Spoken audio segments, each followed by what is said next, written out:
Hello everybody, this is Chuck in Chuckadelphia, and last week some of you wrote some questions for Dr. Fortino, so today we're going to go inside and have a little chat with him. He's going to answer your questions. Let's go on in.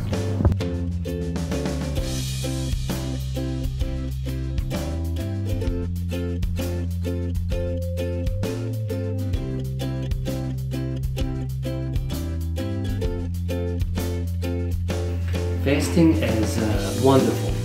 We've been fasting our whole lives. Remember, we go to bed at night, we don't eat. How long that fast requires for you to get into a low insulin state can depend on a lot of factors, especially if you already have type 2 diabetes, which we call insulin resistance.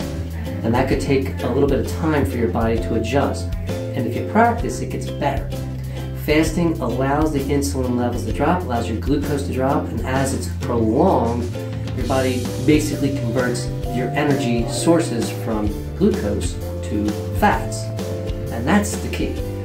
How long should you fast in the course of a day? How frequent should that be in the course of a week? It all really takes practice to kind of see what results you get. So, the big so is practice at least 12 hours. Stop at, say, 6 o'clock p.m.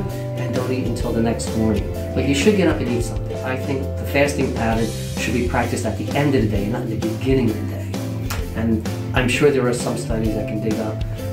But what works best for you is really what matters. And as you practice it, you get better at it. And that's the key, consistency. Fasting allows your insulin level to drop, which lowers inflammation. And in the long run, as you do this over and over, your body becomes used to a low insulin state. If you eat something that is more carbohydrate oriented, say natural carbohydrates like fruits, vegetables, they should not disrupt the insulin resistance state you've created, or the insulin resistance that you had before. They should keep your insulin levels level. That's really important. But if you have a soda or breads that are made with a lot of sugar, that could disrupt your insulin patterns as well. And that's why you really want to be observant of what is in foods. It's the sugar that's devastating to our country, not fats. It's the sugar.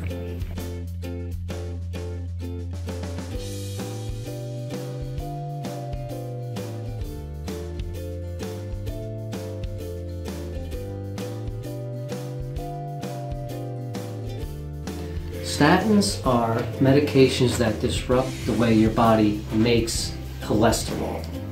Cholesterol is vital to our body. It's our fire rescue. It puts out fire. It puts out damage. The damage comes from inflammation. Particularly in heart disease. Heart disease is an inflammothrombotic process. Cholesterol is there to put out the fire. Sometimes the cholesterol in that process can develop a plaque in a coronary artery or in the brain too. And that could be pathologically bad. But cholesterol itself is not bad for your body to have. It's natural. Our brains are cholesterol, our estrogen, our testosterone, our cellular walls are made of cholesterol. We need cholesterol. If it is pathologic, if you have had coronary artery disease, a statin will be prescribed. But the most important thing isn't the statin, it's what caused the inflammatory damage, what causes this to change, and it's generally in the diet. All answers lead to the plate. If you look at your plate, is it right?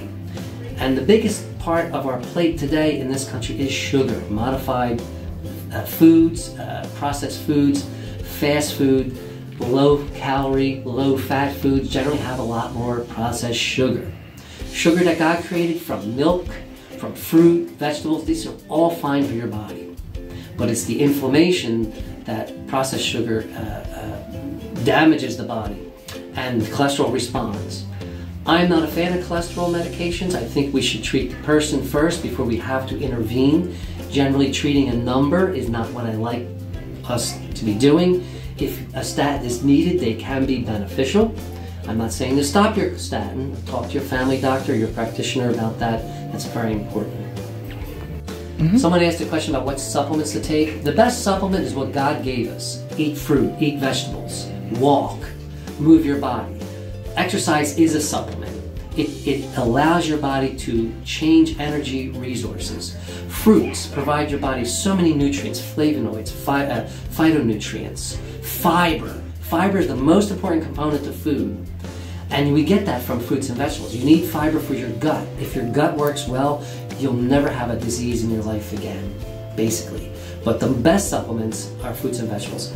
Adding supplements, and that's what they're for, they're to give our body what we don't get through diet, like B vitamins, B complex.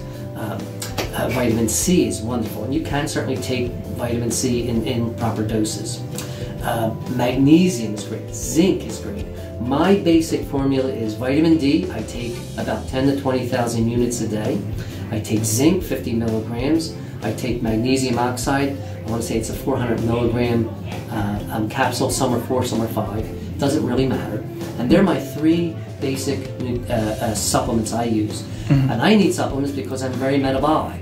Mm-hmm. And that's why we use supplements, because your body needs a little bit more than what the diet is giving. Okay. All right, cool. Very cool.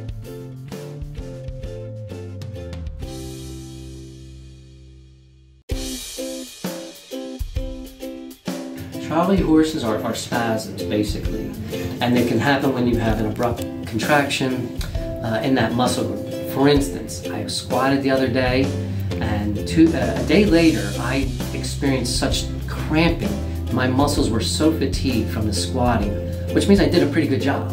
Mm-hmm. And I couldn't walk, and I had instant spasm, instant tensing of that muscle, and the only thing to relieve it was just rest. So there's really not much to prevent it. Just watch how you work out. If you're overusing it, hydrate well. You need a lot of water when you work out, because you're actually damaging the muscles at the microscopic level. You're making microtrauma, and then the healing process creates hypertrophy at a small level. Over time, your muscles become big, and that's how bodybuilders get such big muscles, because they're just consistent with that. But the Charlie horses are just a spasm. And it gets better as you rest. Mm-hmm. Okay, cool. Very cool. Okay, so that was our time with Dr. Fortino on my visit today. Thank you very much for watching. If you have any other questions for Dr. Fortino about weight loss or anti-aging or anything relating to health and fitness, please put them in the comments section, and we'll do our best to answer those questions in upcoming videos. Thank you for watching. As always, Carpe diem, my friends. Ciao, ciao.